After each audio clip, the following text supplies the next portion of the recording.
Welcome back everyone to my Let's Play of Final Fantasy Legend 2, the 4 Monster Challenge Party. Last episode we completed the final dungeon, we got the Heart Magi, and we ended up in front of the Celestial Shrine here, where Apollo went with the other 77 Magi. Hopefully he hasn't used them yet. We're going to go see if he has. First we're going to take a little detour here. This looks like a little spaceship. Right? You can't use it now. And there is Apollo. Apollo, stop! Don't use the Magi. Captain, were you alive? Apollo, using the power of Magi is too dangerous. Listen to me, Apollo. Stop it. For me? Ah, what do you think you're talking to? Besides, it's too late. I already used the Magi. Now wait and see what happens. Then we have to defeat you before that. This is Apollo. He's going to give us a few turns where he doesn't do anything. He just basically gloats over us. This is why we went ahead and boost up all of Dad's magic. Because then Dad can do a ton of damage with the flare spell. All our characters are still able to damage Apollo with the wall, and Flapjack can use the beam ability. We want to try to do as much damage here as possible, because eventually Apollo's going to transform, and when he transforms, he's going to alternate between using the Masmium, the Magi, and using the flare spell. He uses the Masmium, then he'll use the flare spell. Obviously, the more hit points you take off here, the less he's going to have during that phase. So we'll have just less turns of him damaging us. It is theoretically possible to deal enough damage to him. I saw somebody do it on YouTube with a 4 robot party. 4 robots, once you get them really powerful, they really destroy the end game. So we just keep doing as much as we can here. This is why we kind of set up our monsters the way we did, so you have the ability to damage Apollo. And unfortunately, once we run out of walls, then we're just gonna have to just stand here for most of our characters. Because Apollo is strong against all magic, elemental magic. And here he is. He starts off with the Masmium. Like I said, next turn he will do the Flare. So we're going to keep ourselves healed up. If somebody does die, feel free to use that Heart Magi. But we did enough damage to him already that he basically only had like 2 turns here. So once he starts melting like this, all you basically have to do is stay alive, specifically keep Dad alive. You don't have to worry about damaging anyone, just use that Heart Magi. Because what's going to happen here is he's going to finish exploding, and as long as Dad is alive, he will protect anybody else who is alive from the explosion. And that's unfortunately how we lose Dad from our party. Poor man. Took all Magi back. Dad! Still can't enter that door? Oh, Dad. Bentley, come on. Don't leave me. Can't we do anything? Magi. Can't we do anything with Magi? Right. Let's do it. Hold on, Dad. No, don't. We can't tell what's going to happen, though. Oh, so what? Go ahead, Bentley. Use them. Do it. Bentley, we believed in you and followed you. It's all yours. Pippin, Mycroft, Flapjack. Thank you. Sorry, Dad, I promised Mom we'd go home with you. Now let's do it. And a big, tall lady appeared. Who are you? I am Isis, one of the ancient gods. What's happening? Well, you don't have to tell me. I can read your mind. I see. Well, then save my dad. Okay. He'll be alright now. Well, thank you. Maybe you really are a god. Not really, but it doesn't really matter. I've got to do something about this shake. This might really ruin the world. Aren't you a god? Can't you just stop it? No way, not from here. I have to go to the center of the world. It's hard for me to get there all by myself. Why don't you come with me? Let's see, I'm too big to move around. Okay, now I'm ready to go. You know, you're really pushy. Let's go. Okay. And Isis joined. She is our final party member. And she has maxed out all her stats. So she has 99 strength, 99 agility, 99 defense, 99 mana. And this is her setup. The Aegis, she has the immunity to all magic spells. and she recovers 10% of her hit points between rounds in battle. The only bad thing about Isis is she only has that one single target attack, the Masmune, which does about 500 to 600 damage, which isn't enough to defeat any enemy on her own. But if you want to defeat enemies really quickly with her, all you have to do is use the flare spell that she comes with, and she'll pretty much wipe out every single enemy. There's only a few exceptions. Some enemies have more than 1,000 hit points, so she can't usually defeat them obviously with the attack of flare. You can just, like I said, use her to flare everything, and then when you run out of 5 flares with her, then you just use a tent or an elixir on her to get those stats back, those uses back. So right now, Bentley and Flapjack are going to eat the meat of the mini bosses that we have here. Our other 2 characters, Pippin and Mycroft, we'd want to, potentially I'd really like if, I would have liked to have gotten them into the motor monsters, the sword monsters. They can become sword monsters by eating either Sleipnir meat or Sphinx meat. Another 2 things that they could eat that would be really good is if they become a sword, if you have them eat Barracuda meat, they can become a ghost, or they can become a ghost monster right away if they eat a T-Rex meat. Those monsters would be good because they both have the absorb spell. So I'm going to try to get Pippin into one of those monsters. I mean Mycroft into one of those monsters, and Pippin I'm just going to have him eat whatever meat I can, and if I end up with just to show off different transformations, and if I end up with a monster with the absorb, I'll just keep that monster. Absorb is going to be really important because it's a way for our characters to heal themselves while still dealing damage. If you had humans in your characters or mutants who could equip the heal rod like how Dad had, then you don't have to really worry about having an absorb on a monster because you have a full party healing. But no monster has an ability that can full party heal, so we have to have monsters that can heal themselves. Speaking of humans, if you watch my playthrough with the balance party where I have one of each, I have a human, a mutant, a robot, and a monster. These enemies are the strongest enemies in the game, so they're really good for gaining stats. So basically, I had Isis use the Aegis magi. That'll give all your characters protection from all elemental magic. So it'll be hard for a lot of these enemies to damage you, because a lot of them do use spells, and so you're guaranteed almost to get stat increases after you fight them.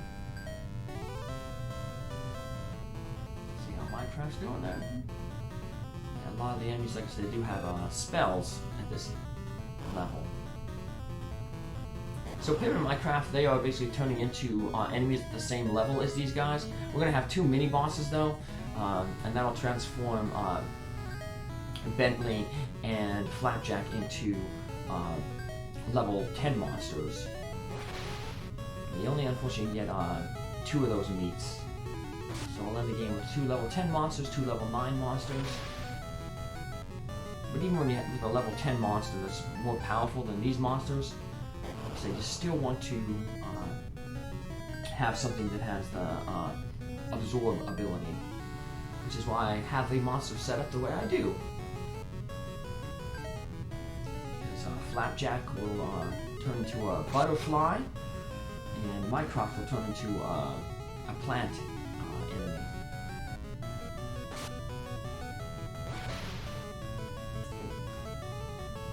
Another thing here, you'll notice that I never even tried to run away from these enemies. These enemies, they're all flagged to be unrunnable from. There's only one enemy left in the game that we can run from. Eventually we're going to get out of this hallway, and we're gonna be in a wide open room. And in that room, there's an enemy, the honey wasp, which is like this clay doll. And that enemy you can actually run from. That's kind of like an optional super boss in the game.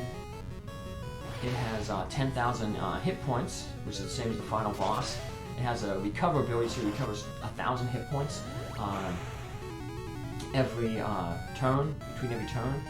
And it is the only place where you can get the 7 sword, which is the strongest sword in the game. It only has 7 uses, but it can hit an enemy 7 times.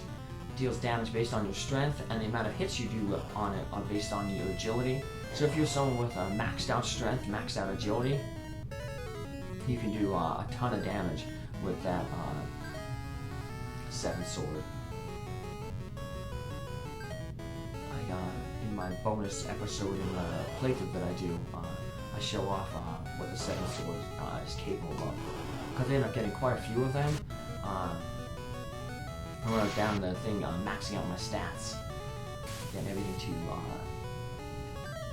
level 99, or stat 99s. So I ended up getting quite a few 7 sword drops. Just keep eating meats. Have an X-Spider ourselves. And like I said, I look at every single one afterwards, and just to see if it has one of those absorb abilities. Absorb is one of the abilities. Another ability is called dissolve, like how Mr. S had at the beginning of the game. That functions basically the same as absorb.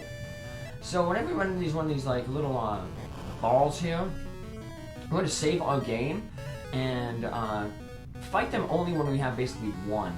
You can maybe defeat them if there's 2, but you're really cutting it close. These mini bosses have more than 1,000 hit points, so it's going to take more than an Isis Flare to defeat them. And they tend to spam these multi-hitting attacks. So you see the Tian Lung there use the tornado. If there's more than 1, then they're going to hit with 2 tornadoes, and 2 tornadoes can wipe out everybody in your party, even Isis, depending on how roll the how high the damage rolls. As you can see, it took Isis down to 311 hit points. So if we fought 2 of those Tian Lungs, probably the other one would use tornado as well, wiped out our party. And remember, Odin's gone now, so we just have to restart right here. So as you can see, the Madam Butterfly there has the absorb. That would be quite good. The only thing lacking at the enemies that I'm going to be, the monsters that I'll be forming up, they're going to lack the those multi-targeting things like wool that hits every single enemy. But we're going to see how powerful fatal moves are. As you saw there, the Madam Butterfly had fatal gas. That can defeat an entire group of enemies.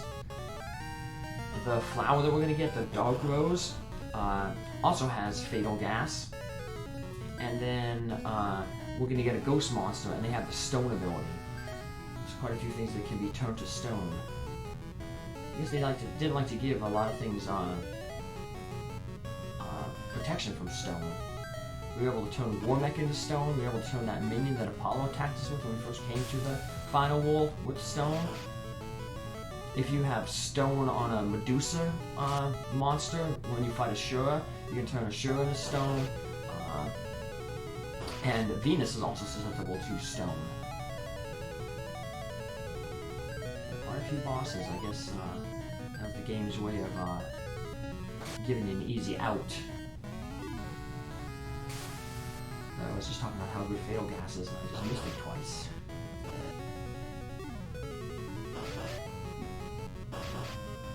Like I said, we just keep finishing these guys off.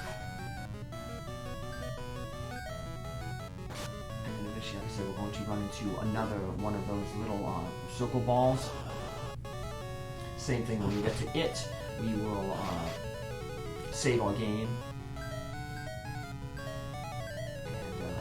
The good thing with the mini bosses there is, I know sometimes in other times when we saved our game, we were doing it to get the monsters to drop their meat.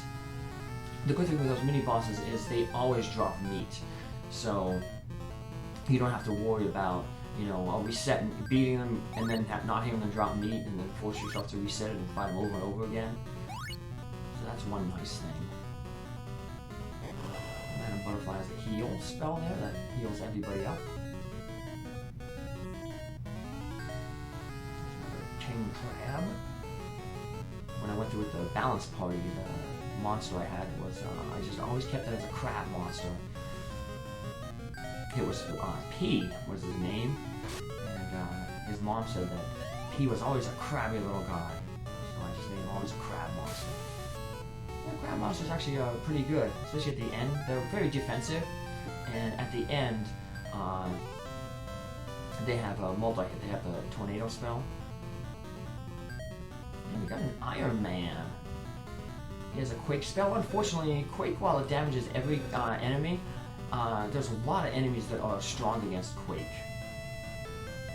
Of all the multi-targeting attacks like Wall, Tornado, Quake is the worst because pretty much if the monster flies, it is immune to Quake. So like our Butterfly, our Sprites, they're all immune to Quake. These guys though on the ground, not so much. Let's see what the Absorb does. There are a few monsters that have power stronger to absorb, but they're very few and far between. Like the Honeywa, you don't want to attack them. I think the zombies and ghosts have strong abilities to absorb. Now we got a Pudding. I know they have Dissolve, so we can keep the Pudding as a thing. He also comes with Surprise, so now we can actually surprise monsters. We can actually get into an attack with a group of monsters and be able to have a whole round before they even do anything. Basically, let's tell you, strike first. That's a good ability to have. The only thing bad with the Pudding is he has low agility, so there's a chance that he will miss often using that Dissolve against the final boss. But still, like I said, the fact that he can heal himself is a big bonus. I haven't shown it yet, but Isis sometimes changes her dialogue. She said, you gotta, the shake is out of control. She'll say something else a little bit later, and then once you get to the final room, she'll just go to one specific dialogue. She gives you a hint on how to get through the maze at the bottom.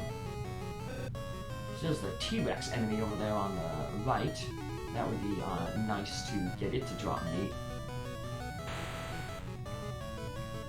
Because that would turn a monster instantly into a ghost type monster, a specter right there.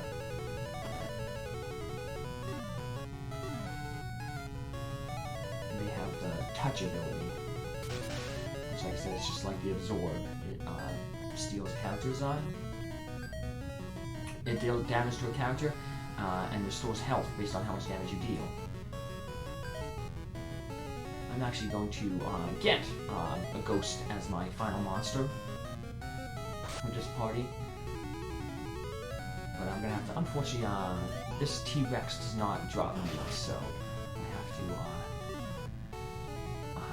Farm the thing a little bit, but it only takes me like about maybe 5 minutes to get it. At that point, I have so many tents that I just run around at the bottom, and then have Isis just flare everything. After 5 battles, use the tent, heal up. Basically, all you have to do is when you get to the final room, just make sure you have one more tent to heal yourself before the final boss, and then you'll be okay. Ghosts are quite handy, quite hardy, I guess. Difficult to defeat. And we got a Volcan. Items that we can't use because we don't have any humans in our party. We get low, use a tent. And we can see these, the pillars start appearing, then you basically know that you are at the end. At the base of the crystal pillar, basically.